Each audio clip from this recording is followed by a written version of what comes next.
गेल्या अनेक वर्षांमध्ये ज्या प्रमाणामध्ये गडचिरोलीचा विकास व्हायला पाहिजे होता, नक्षलवाद्याचा बिमोड व्हायला पाहिजे होता, तो वेगवेगळ्या सरकारच्या काळामध्ये तितकासा झाला नाही. विकासाला नक्षलग्रस्त भागामध्ये त्यांच्या कारवायांवरती कंट्रोल करण्याचा प्रयत्न केला गेला, नियंत्रण करण्याचा. पण एक मिशन म्हणून गडचिरोलीमध्ये कधी राबवलं गेलं आहे का? आणि म्हणून मग देवेंद्र फडणवीसांच्या या दौऱ्याकडे आपण वेगळ्या नजरेने पाहू शकतो श्रीमंत मानेजी? या दौऱ्याकडे वेगळ्या पद्धतीने पाहण्याची एक 2-3 कारणं आहेत. एक तर तुम्ही आता म्हटलं की विकास झाला नाही किंवा विकासाचे प्रयत्न झाले नाही, ते काही पूर्णांशाने खरं नाही. अगोदरच्या सरकारने पण त्या भागात विकास व्हावा यासाठी प्रयत्न केला, परंतु मुख्य अडथळा तिथला नक्षल्यांचा किंवा माओवाद्यांचाच होता.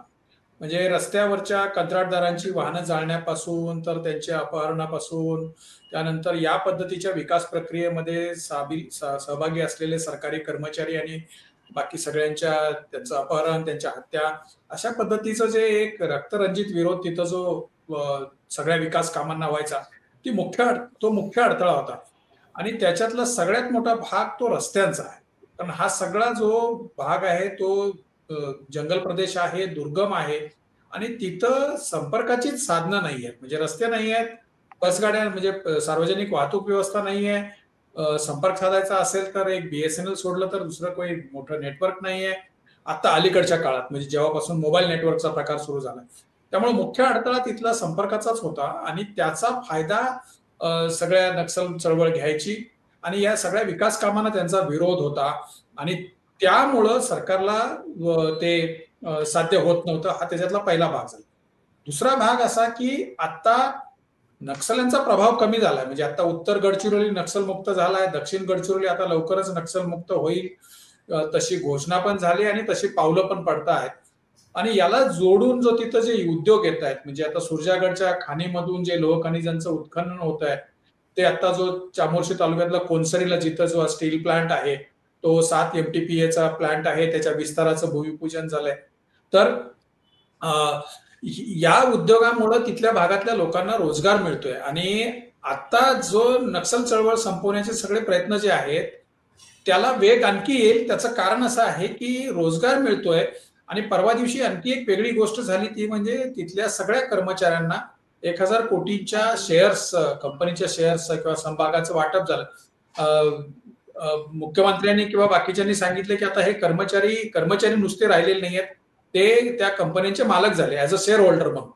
तर हा महत्वाचा भाग आहे आणि त्यामुळं ज्या वेळेला जनतेचा विचार करण्याच्या पद्धतीत बदल होईल, त्यांच्या मानसिकतेत बदल होईल, ते या सगळ्या प्रक्रियेकडे अतिशय पॉझिटिव्हली पाहतील, त्याच्यात सहभागी होतील, त्यावेळेला मग अशी कुठलीही हिंसाचारावर आधारित असलेली जी कुठली चळवळ आहे ती फार काळ टिकणार नाही.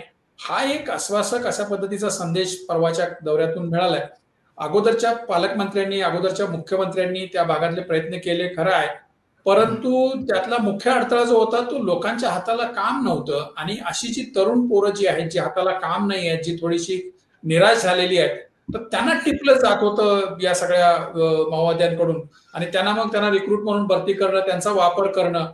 म्हणजे इकडं पोलीस दलामध्ये पण आदिवासींची बंदुका त्यांच्या हातात दिल्या जायच्या आणि तिकडे नक्षल्यांच्या पण हातात दिल्या जायच्या. आता जी प्रक्रिया गतिमान झाली आहे, या दौऱ्यात जे दिसलं आपल्याला, ते प्रामुख्यानं तिथल्या सामान्य माणसांचा त्यांची जे काही आशा आकांक्षा, त्यांची विकासाबद्दलची जी एक स्वप्न आहेत, तर ती कुठेतरी थोडी पूर्ण होत आहेत, त्यांच्या हाताला काम होत आहे. म्हणजे आता परवा ज्या गारमेंट फॅक्टरीचं किंवा त्या लॉइड्सच्या गारमेंट फॅक्टरीचं जिथं उद्घाटन झालं, तिला साधारणपणे एक 7-8 महिन्यापूर्वी ती फॅक्टरी मी पाहिलेली आहे. तर तिथं त्या भागातल्या 12वी झालेल्या, न झालेल्या, अशा पद्धतीच्या थोड्या बहुत शिकलेल्या जवळपास एक 200-250 मुली तिथं गारमेंट फॅक्टरीमध्ये काम करतात आणि त्यांच्या हाताने काम मिळतं. म्हणजे तरुणांना मिळणं हा एक भाग आहे, परंतु मुलींना मिळतं. त्या सुरजागडच्या पहाडीवर ते जे आयर्न ओर वाहून नेणारे जे मोठमोठे डंपर आहेत, तर त्या मुली चालवतात.